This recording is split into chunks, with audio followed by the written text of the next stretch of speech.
হরে কৃষ্ণ। প্রিয় ভক্তবৃন্দ, আপনারা দেখছেন পরলোক টিভি। বেশি দুঃখ পায় সেরকম কথা বলা উচিত নয়। প্রকৃতির নিয়মে আপনা থেকেই দুঃখ দুর্দশা আমাদের উপরে নেমে আসে। সুতরাং তা নিয়ে প্রচার করে তার তীব্রতা বৃদ্ধি করা কারো উচিত নয়। বিদুরের মতো কোমলাত্মা ব্যক্তির পক্ষে, বিশেষ করে তার প্রিয় পাণ্ডবদের কাছে, যদুকুল ধ্বংসের মতো দুর্বিষহ সংবাদ বিষয়টি শোনানো অসম্ভব ছিল।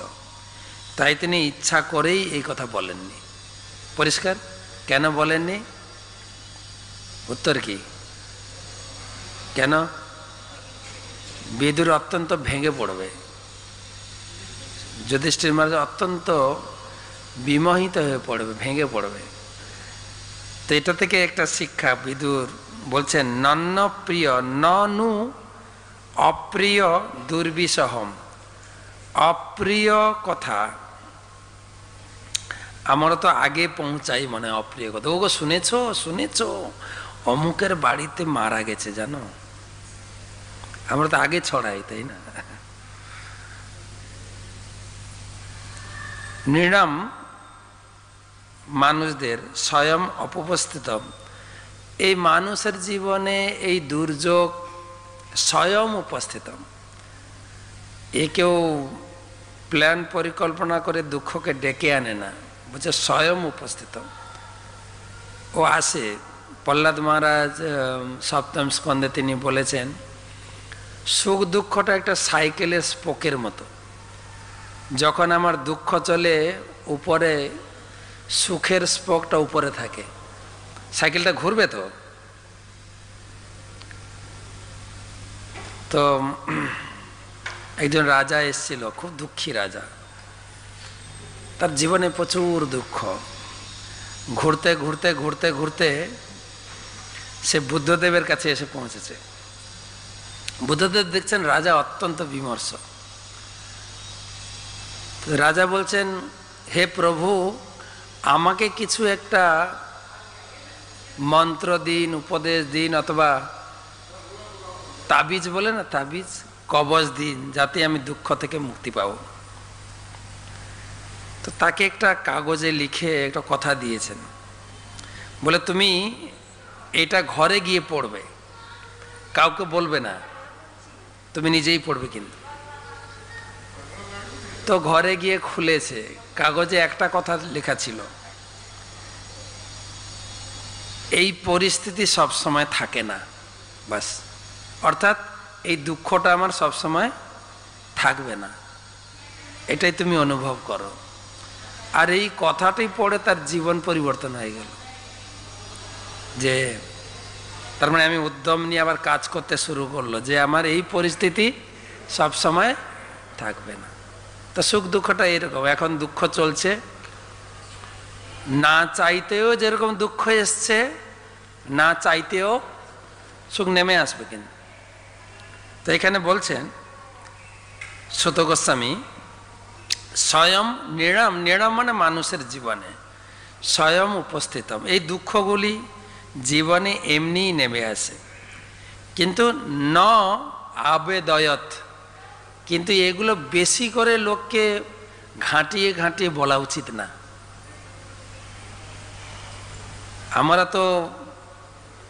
আমরা আবার অন্যরকম শুনি। আমরা কারো কাছ থেকে, আমি একটা তোমাকে সিক্রেট কথা বলবো, তুমি কিন্তু কাউকে বলো না, হ্যাঁ, তুমি কাউকে বলো না।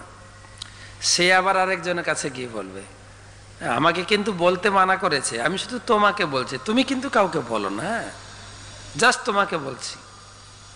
সে আবার আরেকজনের কাছে গিয়ে বলবে। এইভাবে হয় না? তো কাউকে বলো না। আরে বলবেন তো দূরের কথা, আপনারা এর পরের অধ্যায় পড়বেন, 17 অধ্যায়। 17 অধ্যায় পরীক্ষিত মহারাজ রাজত্ব করতে গিয়ে দেখছেন এক শূদ্র রাজা এক গাভীকে প্রহার করছে, আছে না, প্রহার করছে। আর পাশে বৃষত 3 পা ভেঙে পড়ে আছে, আর গাভীকে প্রচুর পরিমাণে প্রহার করছে। আর পরীক্ষিত মহারাজ তিনি রাজত্ব ভ্রমণ করছিলেন, ওখানে দাঁড়িয়ে একদম রথের উপরে থেকে বড় বড় ডাক ছাড়ছেন, কে তুমি? এবং গাভীকে জিজ্ঞাসা করছেন, বৃষকে জিজ্ঞাসা করছেন যে এই অর্জুনের বংশধর, পুরু বংশধর আমি থাকতে, জীবিত থাকতে আমার রাজ্যে গাভীর উপরে, ষাঁড়ের উপরে অত্যাচার? হে মাতা, হে গাভী মাতা, হে ধরিত্রী মাতা, আপনি বলুন এই অবস্থা আপনার কে করেছে? বৃষকে জিজ্ঞেস করছেন, হে পিতা আপনি বলুন আপনার এই অবস্থা কে করেছে? আমি নিজের তরবারি দ্বারা তার মস্তক ছেদন করব।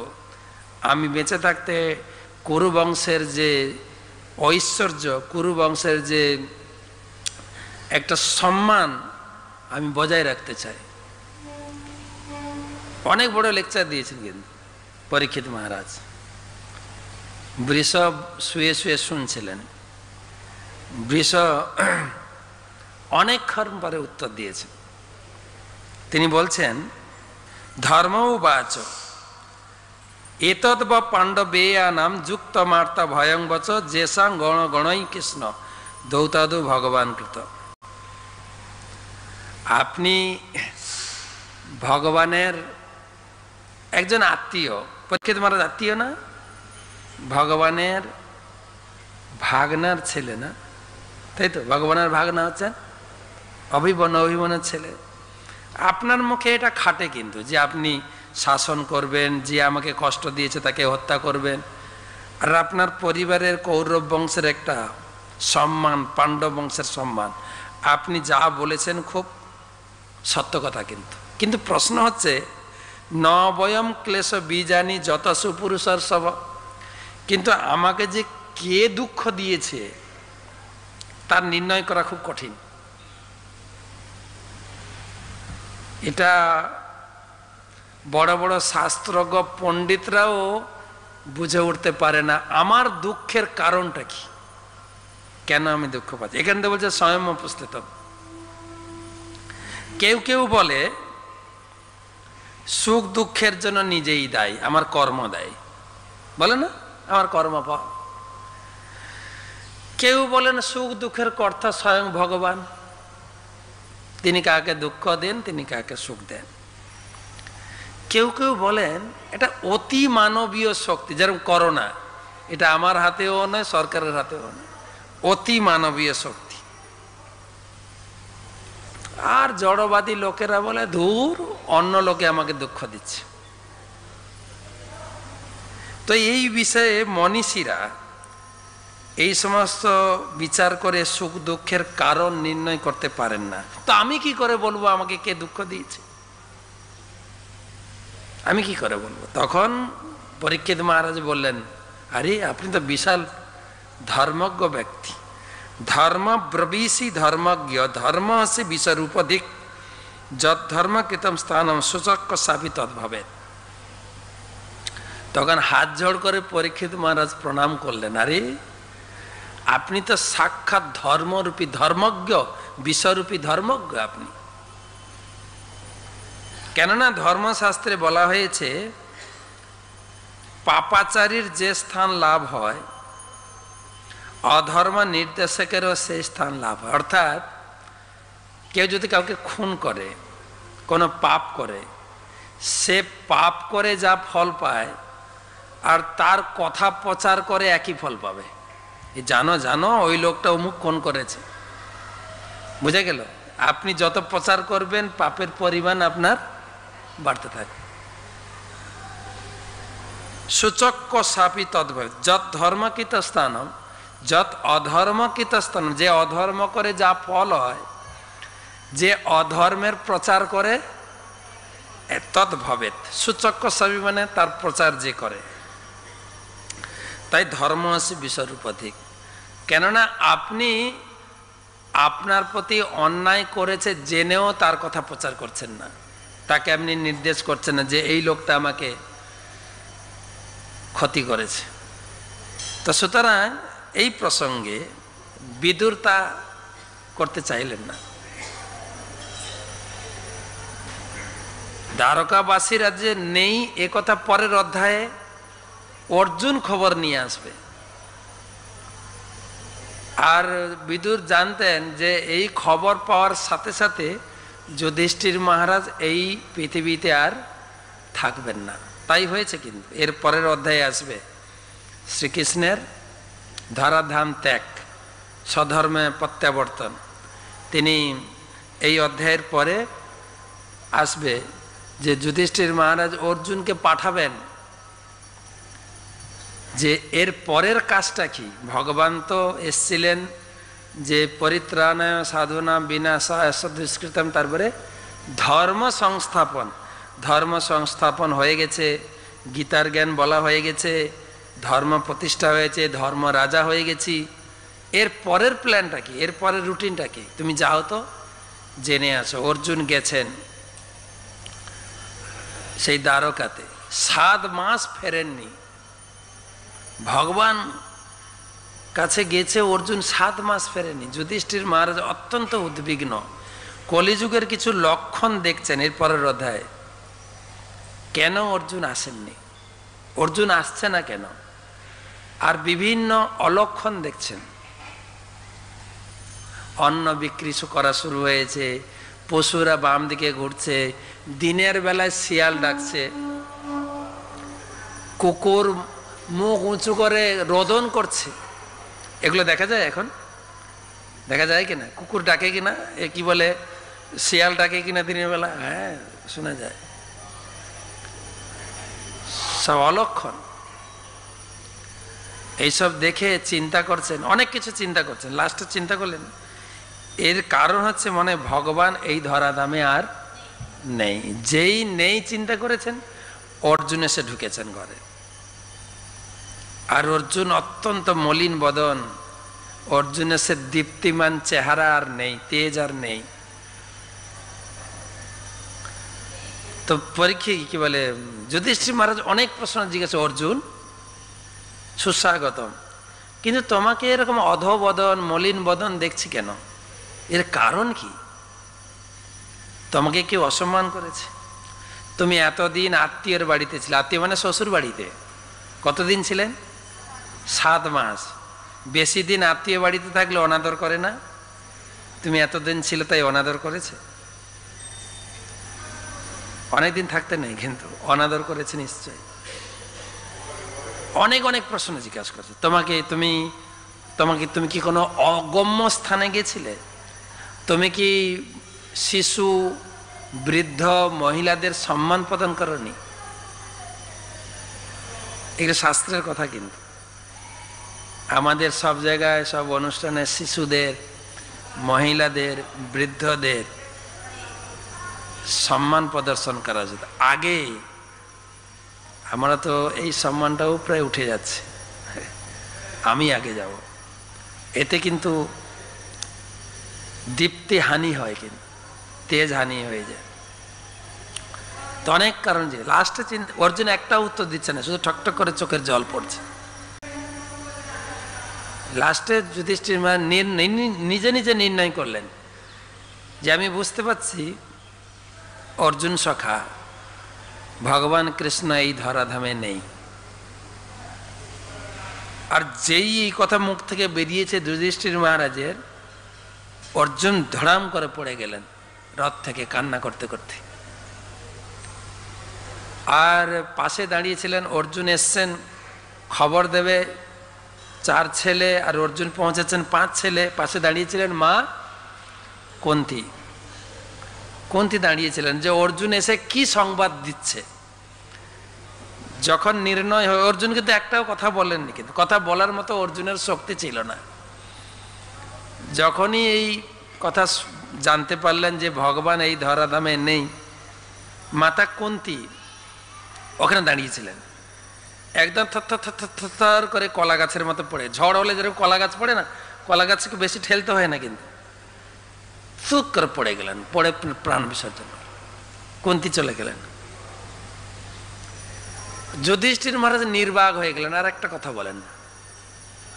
একজন পাথরের মূর্তির মতো চুপচাপ। এত ভাইদের ভালোবাসতেন, মা চলে গেল, সেখান থেকে এই নির্ণয় হয়ে গেল।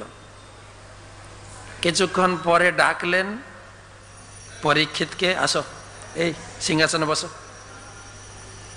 রাজমুকুটটা পরিয়েছেন, রাজবেশ পরিত্যাগ করে বনবাসী বেশ ধরে সোজা হাঁটা দিয়েছেন ঘর থেকে। এটা বিদুর জানতেন, তাই বলেননি। বিদুর জানতেন যে এরা সহ্য করতে পারবেন না। নন্ন প্রিয় দুর্বিষহম, এই দুর্বিষহ কথা। চললেন। আরে ভাইরা দেখছেন আজকে যুধিষ্ঠির মহারাজ বড় ভাই কিছু না বলে চুপচাপ চললেন। তাকে দেখে ভীমও চলা শুরু করলেন, অর্জুন পর পর পর পর। আর এত সম্মানিত দ্রৌপদী, 5 জনের স্ত্রী, 5 জন কেউই একবার ফিরে তাকালো না। সেও বেচারা কি করে, তার পিছন পিছনে চলতে শুরু করলেন। এই পরের অধ্যায় আসবে। পরের অধ্যায় ভগবানের এই দ্বারকার সংবাদ, আর তারপরের অধ্যায় হবে পঞ্চপাণ্ডবদের মহাপ্রস্থান। চললেন। তো এই হচ্ছে শাস্ত্রের সংবাদ। কিভাবে, কোথায়, কোন কথা বলা উচিত। ভগবদ গীতায়ও ভগবান বলেছেন না যে অপ্রিয় সত্য কথা সত্য কথা, কিন্তু অপ্রিয় যদি হয় সেটাও বলা উচিত নয়। সেটা হচ্ছে শিক্ষা। আর প্রচার করা তো উচিতই নয়। আমরা তো এইটা নিয়ে প্রচুর ঘাঁটাঘাঁটি করি, তাই না? প্রচুর। যে কোনো যদি কোনো ভক্ত বা কোনো মাতাজি যদি কোনো খারাপ কর্ম করে বসে, ওটাই হয়ে যায় আমাদের চর্চা। জানো জানো জানো, বলতে মানা করেছে কিন্তু তোমাকে বলছি।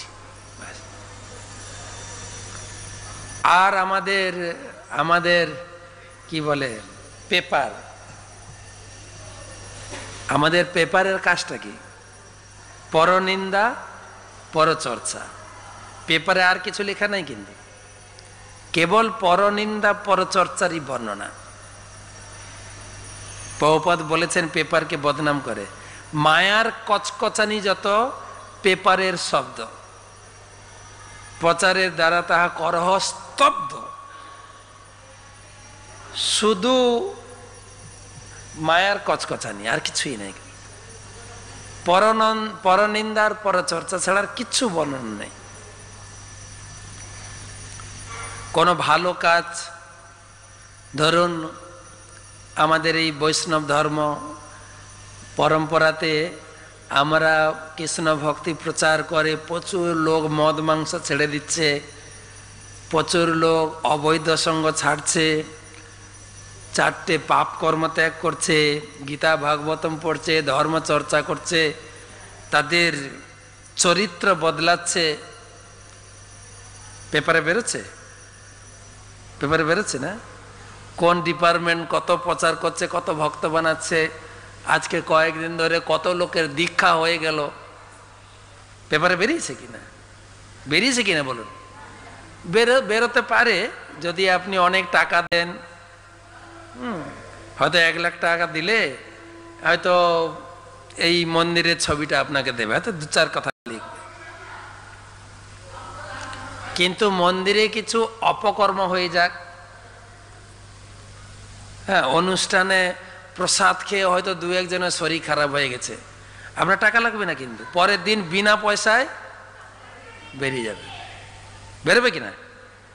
এই হচ্ছে পেপারওয়ালাদের কর্ম। আর একটা চ্যানেল আছে, 24 ঘন্টা চ্যানেল, তারা সবার ভুল খুঁজে বেড়ায়। ঠিক আছে, ভুল খুঁজে বেড়ায়।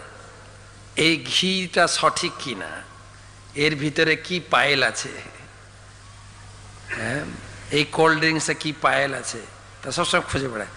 চ্যানেলের নাম আছে খোঁজ খবর। শুধু পিছনে লেগে বেড়ায়, যত খারাপ জিনিস তারা বের করে লোকের সামনে তুলে ধরবে। তো আমাদের কাজটা কি? আমাদের প্রচারের বহু জিনিস আছে, বহু জিনিস আছে। ভগবান এটাই চেয়েছেন। আমাদের নেচারটাই হচ্ছে কাউকে না কিছু বলা। নেচার কিছু না কিছু কাউকে বলবো, না বলে থাকতে পারি না। তাই ভগবান দিয়েছেন আমাদের কয়েকদিন আগে গুরু মহারাজ এই কি বলে ম্যারাথন উদ্বোধন করলেন না? কত তারিখে? কত তারিখে হলো উদ্বোধন? 22 তারিখ তো মনে হয়, 22 তারিখ, হ্যাঁ 22 তারিখে উদ্বোধন হলো। তিনি বলছিলেন যে আমরা চাতুর্মাস্য করলাম, চাতুর্মাস্যের ভিতরে দামোদর ব্রত ভালো করে করেছে, তাই না?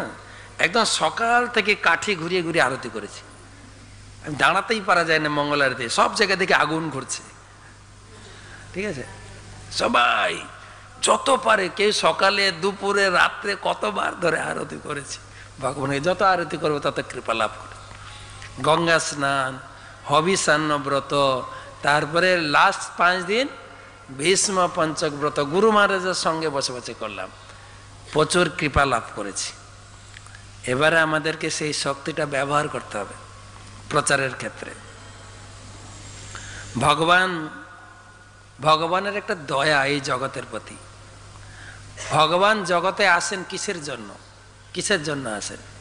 এই জগতে তার আসার দরকারটা কি? এবং প্রতিটি অবতারে তিনি এলেও বিশেষ করে এই কৃষ্ণ অবতার তিনি যে এসেছিলেন, বিশেষ করে গীতার জ্ঞান প্রদান করেছিলেন। এইটা সমাজের প্রতি একটা বিশেষ বিশেষ উপহার।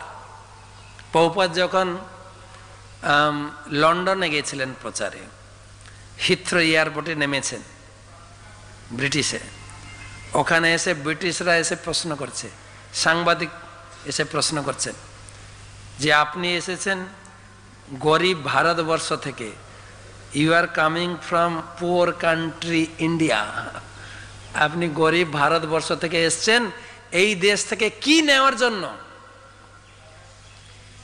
প্রভুপাদ বলছেন, আরে আমি তোমাদের কাছ থেকে কিছু নিতে আসবো কেন? তোমরা 200 বছর ভারতকে শাসন করেছ, শোষণ করেছ, লাস্টে চুরি করে এসছো, তোমরা চোর, তোমাদের কাছে আবার কি নেব? কিন্তু ভারতের কিছু জিনিস চুরি করেছ, অরিজিনাল সম্পদটা চুরি করতে পারোনি। ভারতের অরিজিনাল সম্পদ সেটা কি? আমরা তো ভারতবাসী, আমরা কি জানি? আমরা ভারতের অরিজিনাল সম্পদ ছেড়ে বিদেশে দৌড়াচ্ছি। ভারতের অরিজিনাল সম্পদটা কি? বলছে ভগবত গীতার জ্ঞান, ইন্ডিয়ান কালচার, ভারতীয় সংস্কৃতি। তা তোমার জানোই না তো চুরি করবে কি করে? আমি তোমাদের দেশে এসেছি বিনামূল্যে, ফ্রি দেওয়ার জন্য, তোমাদের কাছ থেকে নিতে আসিনি, তোমাদের কাছে দিতে এসেছি। কেন? ভারত হচ্ছে ধর্মভূমি, বৈদিক সংস্কৃতিতে অত্যন্ত ধনী, সমৃদ্ধি, সে সবাইকে দিতে পারে, তাই তোমাদের কাছে এসে দেওয়ার জন্য। তাই Bharat is not poor country, Bharat is the pure country, pure, পবিত্র দেশ। তাই পবিত্র দেশের পবিত্র বাতাবরণ আমি নিয়ে এসেছি তোমাদের কাছে দেওয়ার জন্য। তো কিন্তু আমরা ভারতবাসী হিসাবে তার উপরে কতটা গুরুত্ব দিই? এখন নয়, ছিল প্রভুপাদের কৃপায় আমরা গীতা ভাগবতম পড়ে, ভক্তি শাস্ত্রী করে, ভক্তি বৈভব করে কিছুটা অনুভব করছি গীতাটা কি জিনিস। অনুভব করছি না গীতাটা কি জিনিস? গীতা হচ্ছে স্বয়ং, আমি শ্লোক লিখছিলাম, ভগবান স্বয়ং লক্ষ্মীকে বলছেন, বক্ত্রাণি পঞ্চজানিহি পঞ্চধ্যায় অনুক্রমাৎ দশধ্যায় ভুজশ্চৈক উদম তু পাদম ভোজম। তো বলছেন বক্রাণি পঞ্চজানিহীন। এই যে গীতা 18 অধ্যায় আছে না, হে লক্ষ্মী, লক্ষ্মী জিজ্ঞেস করছেন, হে প্রভু, আপনি 24 ঘন্টায় এই ক্ষীর সমুদ্রে ঘুমিয়ে থাকেন, ব্যাপারটা কি? শুধু ঘুমিয়ে ঘুমিয়ে আবার দেশ চালান কি করে? কেননা স্বামীরা ঘুমিয়ে থাকলে স্ত্রীদের আবার সহ্য হয় না। তুমি ঘুমিয়ে ঘুমিয়ে কাটবে, আমি আর খাটে মরবো, তো ঘুমিয়ে থাকো কেন? তো জিজ্ঞেস করছেন। তখন নারায়ণ উত্তর, দেন, আমি ঘুমাই কোথায়? আমি ঘুমাই না, আমি গীতার দ্বারা জগৎ চালাই, আমি গীতার রূপে জগতে রয়েছে, আমি জগন্নিদ্রায় রয়েছি। বক্রাণী পঞ্চজানিহিনী, গীতার প্রথম 5টা অধ্যায় আমার বক্র, আমার মুখমণ্ডল। প্রথম 5টা অধ্যায় বিষাদ যোগ, সাংখ্য যোগ, কর্মযোগ, জ্ঞান যোগ, কর্ম সন্ন্যাস যোগ, পঞ্চাদ। গীতা স্বয়ং সাক্ষাৎ ভগবান নিজে বলছেন লক্ষ্মীকে, বক্রাণী পঞ্চাধ্যায় পঞ্চজানিহি, পঞ্চধ্যায় অনুক্রমাৎ, অনুক্রমাৎ 1 অধ্যায় 2 অধ্যায় 3 অনুক্রমাৎ। 10 অধ্যায় ভুজাশ্চৈগা, 10 অধ্যায় হচ্ছে আমার 10 বাহু, আমার 10টা হাত। 10 বাহু হচ্ছে 10টা অধ্যায়। 6 অধ্যায় অভ্যাস যোগ বা ধ্যান যোগ, তারপরে বিজ্ঞান যোগ, অক্ষর ব্রহ্ম যোগ, তারপরে রাজগুজ্জ যোগ, বিভূতি যোগ, আর বিশ্বরূপ দর্শন যোগ, আর ভক্তি যোগ। আর 13 অধ্যায়ের নাম প্রকৃতি পুরুষ বিবেক যোগ। 14 অধ্যায় হচ্ছে গুণত্রয় বিভাগ যোগ। 15 অধ্যায় হচ্ছে পুরুষোত্তম যোগ। তাহলে 6 অধ্যায় থেকে 10 অধ্যায় যোগ করলে 16, আর 16 অধ্যায়ের নাম হচ্ছে দৈব অসুর সম্পদ বিভাগ যোগ। এই 10টা অধ্যায় হচ্ছে আমার 10টা বাহু। এক উদরম, আর একটা হচ্ছে উদর। এখানে আমি মিলাতে পারছিলাম না, 5 অধ্যায় লিখেছে 5 ভগবানের মুখমণ্ডল, 10 অধ্যায় হচ্ছে 10টা বাহু, আবার দিয়েছেন 1 অধ্যায় উদর, আর এক পদ্মা, ঠিক আছে, আর 1 অধ্যায় হচ্ছে পাদপদ্মা। এই হচ্ছে ভগবানের পুরো শরীর। এবং অষ্টাদশ অধ্যায়ী বাংময়ী মূর্তি সুরেশ্বরী, হে সুরেশ্বরী, হে ঈশ্বরী, এই 18 অধ্যায় আমার বাংময় মূর্তি। আপনারা আবার বলবেন বাংময় মূর্তি তো ভাগবতম, আবার এখানে বলছে গীতা। ভাগবতম ছেড়ে দিন, ভাদ্র পূর্ণিমা চলে গেছে, এখন আমরা গীতা নিয়ে আলোচনা করি, ঠিক আছে। আবার ভাদ্র পূর্ণিমা হলে ভাগবতম বলবো, ঠিক আছে। বলছেন দিব্য বাংময় মূর্তি সুরেশ্বরের বাংময় মূর্তি, দিবজ্ঞায়া মাত্রেণ মহাপাতক নাশ। কেউ যদি গীতার জ্ঞান গ্রহণ করতে পারে, সে মহাপাতক থেকে উদ্ধার পেয়ে যাবে। আর গীতায় ভগবান শ্রীকৃষ্ণ নিজেই বলেছেন, তো বলেছেন না, অপি চেদসি পাপেভ্য সর্বেভ্য পাপ কৃত্যম। কত নম্বর শ্লোক? 4:36।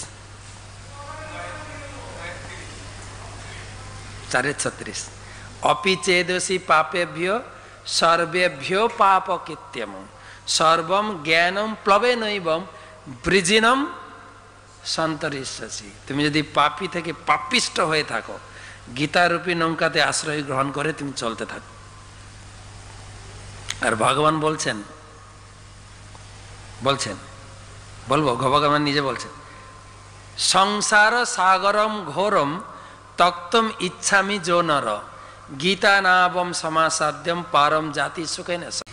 তুমি যদি সুখে এই সংসার অতিক্রম করতে চাও, পরপারে যেতে চাও, ভগবত ধামে, সংসারটা সুখে অতিবাহিত করবে আর ভগবত ধামে যাবে, কি করবে? গীতা নাবম সমাসাদ্যম পারম জাতি সুখে নেশ। গীতারূপ নৌকাতে আশ্রয় করো। হরি বল, গীতাকে আশ্রয় করো। গীতার আশ্রয় কেন না? আমি নিজে গীতাকে আশ্রয় করে রয়েছে, গীতাকে আশ্রয় করে এই জগৎ চালাই। গীতায়াশ্রয় অহম তিষ্ঠামি গীতা মে পরমম গৃহম গীতা জ্ঞানম সমাশ্রিত্যম ত্রিলোকিং পাল আমি অহম। গীতার আশ্রয়ে আমি বর্তমান আছি, গীতাই আমার পরম গৃহ। এই গীতা জ্ঞানকে সম্যকভাবে আশ্রয় করেই আমি এই ত্রিলোককে পালন করি। গীতাকে আশ্রয় করুন। গীতা ঘরে রাখলে কি ফল? আমি জাস্ট বলছি, আপনাদের বাড়িতে তো গীতা আছে, এটা বলার উদ্দেশ্য হচ্ছে, এখানে আজকের শ্লোকে বলা হয়েছে উল্টো পাল্টা প্রচার করবেন না। কি প্রচার করবেন? কি প্রচার করবেন? মহাপ্রভু বলেছেন যারে দেখো, আরে আমাদের মহাপ্রভুর এই ঘরে আমরা আছি, মহাপ্রভুর ধামে। মহাপ্রভু কি বলেছেন? যারে দেখো তারে কহ কৃষ্ণ উপদেশ, আমার আজ্ঞায় গুরু হইয়া তারও এই দেশ। ইসকনের লোকেরা, ইসকন ম্যানেজমেন্ট আপনাকে গুরু করুক না করুক, মহাপ্রভু আপনাকে বলেছেন আপনি গুরু, আপনাকে সার্টিফিকেট দিয়েছেন, আমার আজ্ঞায় গুরু, আপনি গুরু। তো গুরুর কাজটা কি? যারে দেখো তারে কহ কৃষ্ণ। কৃষ্ণ উপদেশ মানে, কৃষ্ণ উপদেশ মানে গীতা। কৃষ্ণ উপদেশ গুরু মহারাজ বলেন দুটো গ্রন্থ, একটা হচ্ছে কৃষ্ণের সরাসরি উপদেশ, আরেকটা হচ্ছে কৃষ্ণ সম্বন্ধীয় উপদেশ ভাগবতম। কৃষ্ণ উপদেশ মানে, কৃষ্ণ উপদেশ মানে গীতা। আপনি নিজে বকবক করতে যাবেন না, যার সঙ্গে দেখা হবে আপনি বলবেন, ও দিদি গীতা আছে, গীতা আছে আপনার? আমাদের তো বলি যার সঙ্গে দেখা হয় আমরা কি করি, হরে কৃষ্ণ। আর এখন স্টাইল হরে কৃষ্ণ আপনি বলতে পারেন, মূল কথা হচ্ছে গীতা আছে আপনার বাড়িতে? আছে গীতা? হ্যাঁ, আরেকটা নিয়ে যান। না আমার বাড়িতে অনেক গীতা আছে, তাহলে এটা থাকবে না কেন, এটাও নিয়ে যান। ঠিক আছে, কাউকে গিফট করবেন, ও বলবে আছে, তখন কি উত্তর দেবেন? আরে আছে তো পড়েন কি, বুঝি না, এইটা পড়তে পারবেন, এটা বুঝতে পারবেন ভালো, এইটা নিয়ে যান। আর গীতার সঙ্গে এই ডিসেম্বর আর জানুয়ারি 2 মাস নতুন নতুন ক্যালেন্ডার দেওয়া হয়, একদম রাধা মাধবের পিকচার। শুধু গীতা নয়, গীতার সঙ্গে নতুন ক্যালেন্ডার থাকবে, সারা বছর রাধা মাধব আপনার বাড়িতে থাকবে, নতুন ড্রেসে, নতুন ড্রেস। তো গীতা বাড়িতে রাখলে কি হবে শুনে রাখুন, এই কথাগুলো লোককে বলবেন। আরে পড়বেন না পড়বেন ঘরে রাখুন। গীতায়াং পুস্তকম যত্র নিত্য পাঠঞ্চ বর্ততে তত্র সর্বাণী তীর্থানি প্রয়াগাদিনী ভূতলে। এই গীতা মাহাত্ম্যের শ্লোক। যেখানে গীতা পুস্তক রাখা হয় সেখানে পুষ্কর, প্রয়াগাদি সমস্ত তীর্থ অবস্থান করে। হরি বল। তো গীতা রাখবেন না বাড়িতে? গীতা একটু রাখুন। আরেক জায়গায় বলছেন, গোপাল বালকৃষ্ণ পি নারদ ধ্রুব পার্শ্বদয়ী সহায় যাহতে শীঘ্র যত্র গীতা প্রবর্ততে। যেখানে গীতা বর্তমান থাকেন সেখানে নারদ মুনি, ধ্রুব মহারাজ, ভগবানের অনন্ত পার্শ্বদ সহ বাল গোপাল কৃষ্ণ সেখানে উপস্থিত থাকেন। হরি বল।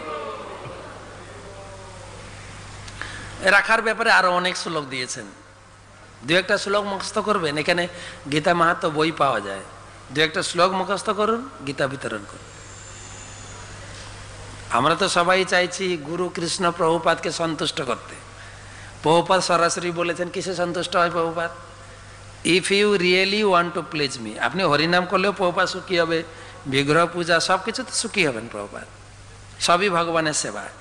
Really want to please me, প্রকৃতই যদি সুখী করতে চাও আমাকে, দেন ডিস্ট্রিবিউট মাই বুকস, আমার বই বিতরণ। আপনার 60 দিনে কটা হবে? 60টা নাকি 600টা? ডেলি 10টা হলে কত হবে? 600 গীতা আপনি করতে পারেন যদি আপনি ব্রত করেন। রাধা মাধব সামনে আমি এতগুলো গীতা বিতরণ করতে চাইছি এই ম্যারাথন মাসে, আপনি দয়া করে আমাকে আশীর্বাদ করুন, বুদ্ধি দিন, শক্তি দিন। কেন? কৃষ্ণ শক্তি বিনা নহে তার প্রবর্তন। ভগবান সাহায্য করবেন। প্রভুপাদ বলেছেন, আর তুমি যা প্রতিশ্রুতি করবে তার 50% এমনি সাকসেস হয়ে যাবে। আপনারা জানেন গুরু মহারাজ কত প্রতিশ্রুতি নিয়েছেন, শুনেছেন না? সেই দিন বলেছেন গুরু মহারাজ, সেই দিন বলেছেন আমি 5000 গীতা বিতরণ করব বলে প্রতিশ্রুতি করলাম। আপনারা শুনেছেন কিনা জানি না, লিখছেন তো গুরু মহারাজ বলছিলেন, কিন্তু তোমরা আমাকে সাহায্য করবে। গুরু মহারাজ প্রতিদিন বলেন, আরে আমার 5000 গীতা বিতরণে তোমরা একটু সাহায্য করো।